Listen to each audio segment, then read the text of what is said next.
everyone, welcome to the Wrestling Saga. My name is Kushal and today we'll be discussing about what went down in the latest episode of BTE. Firstly, we saw some residual effects of Don Callis' comments on the Young Bucks last week when he said that they just weren't the same like they were in the past. That is, their current AEW selves were not the same as their NJPW selves. Next, we saw Dark Order continuing to go gaga over Maki Ito and considering her to be recruited within the Dark Order, with only Stu being that one person who was still reserved about her.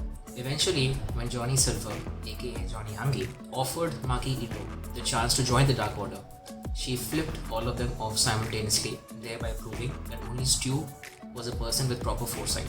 Have these guys forgotten about Anna altogether? Then we saw the Good Brothers discussing about their loss to Eddie Kingston and Jon Moxley last week. The Machine Gun Carl Anderson essentially blamed Doc Gallows because of a certain habit of his, because of which he tends to be tired more than the usual, and he couldn't give 100% to the match that they had. Essentially, he issued a no-fab challenge for a week to Doc Gallows, stating that if he can't even achieve that, then the Good Brothers will split up. And given his track record on BTE segments so far, I highly doubt that he'll actually go through with it. Then we saw Seidel Brothers being concerned about how Matt Seidel's jacket, which he wears to the ring, is missing. And that's when Ryzen takes them to this booth which has been set up by Vicky Guerrero, by Nyla Rose, which they've called the Church Merch. And on a side note, finally I understand what they were doing for all these weeks, because personally I was a bit confused. So on this Church Merch, essentially these three folks are selling products that they have stolen from all the wrestlers back to them. So while Matt Seidel, because his in-ring music had hit and he was about to go to the ring, he offered to pay $400 for his own jacket, which was stolen from him. But in the process of doing so and going to the match, he forgot his fanny pack, and which was again stolen by the Church Merch team. So that was slightly funny. Now, as we saw last week, Johnny Silver will be getting a title shot against Darby Allin for the TNT Championship. And that's when Hangman Page met the Dark Order and asked Johnny Hungy exactly how is he preparing. What followed was complete chaos in an extremely humorous way. I was laughing like anything. First of all, the Dark Order was singing their own version of Darby Allin's theme song for Johnny Hungy with their own lyrics.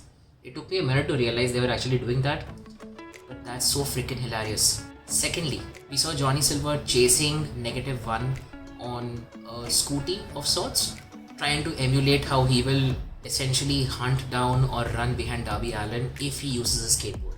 Then we also saw 10 apparently shoving Johnny Silver in a plastic body bag and then hurling him at a great distance, only to find later that who he shoved inside the body bag, it wasn't Johnny Silver, it was 5.